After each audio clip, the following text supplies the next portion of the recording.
Hello guys, welcome to this tutorial. Today we are looking at arrow functions in JavaScript. So arrow functions was introduced in 2015 as part of the ES6 ECMAScript, and is a new method of defining functions compared to the traditional methods. So basically the features of arrow function in comparison to the traditional functions are as follows. It has a concise syntax, which means the arrow functions have a shorter syntax, especially used for small and inline function. And then we also have the implicit return, which means that you can write the whole function in a line if the expression is just on a single line. And then we also have the no binding of this. So what that means is that arrow functions do not have their own context in JavaScript. They inherit the value of this from the enclosing lexical scope, and this makes them very useful for creating functions like callbacks and event handlers. So let's take a look at some practicals here.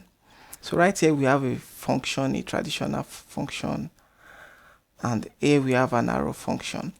This is how to declare an arrow function. You see, we are passing, we declare the name of the function and then equals to, and then the bracket for the parameters where we're passing the parameters, and then an arrow with equals to and greater sign, and then our open bracket and close bracket here. So this can be simplified to this here, which is the implicit return. So what it does is that JavaScript automatically returns the value of x times y, and if we run this, you can see it's being outputted here 444 for the three functions. So that is it for the implicit return. Now let's take a look at the no binding of this so that we can understand what really happens. So right here we have a regular JavaScript function, and we have another arrow function here, and we have this object where we define the name and the age of a person, and then the method, which is a regular function, and the arrow function is also passed in.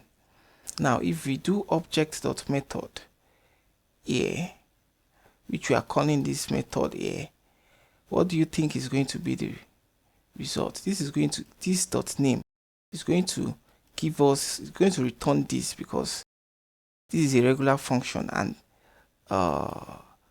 this here refers to this object.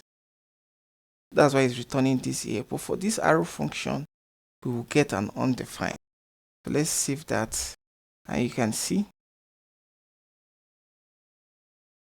the output John here, but for the arrow function nothing was outputted, because arrow function is not aware of the name, because it doesn't have its own context.